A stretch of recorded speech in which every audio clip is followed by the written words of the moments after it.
we started Quest for Tanelorn in a very nice way. You came up with the acoustic intro, and that really led into the song very nicely. We came up with all these nice elements of the song, and again there was a strong tension towards Queen music in terms of Blind Guardian. And all of a sudden we needed a chorus, and there was no chorus to be found.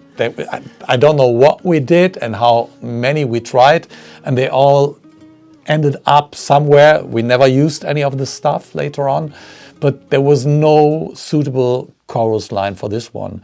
So we entered the studio it was in 1992, and did not have that song finished at the point. But we were in a hurry already because we had like maybe 30 days for the whole production, and this song needed to be concluded. That's when Kai Hansen came in.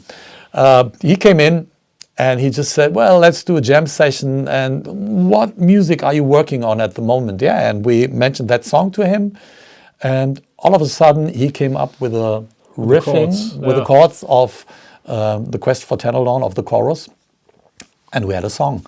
And if you knew Kai, you would be that this is mandatory. Of course, he wanted to participate on this album. Yeah. And he did. Thank God. He did. He did a lot, yeah. He did a great solo. I think it's always really inspiring to see how he approaches to a solo in a song.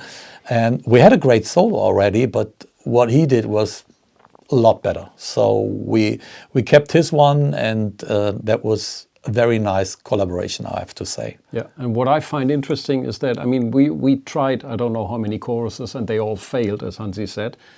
And at some time, I think you reach a kind of mental blockade, and you're stuck, and you don't see the way out of this. And then when somebody fresh comes into the mix, like Kai did, and suddenly, boom, there's the chorus. It's interesting to see how this dynamic works. Yeah, but I still think that's a rare case. That was pure luck, and we were mentally in the same ballpark anyway. True. Because if that's not the case, it's going to be very difficult even for very skillful songwriters to come along with something which we would find interesting and to get into our mindset. True.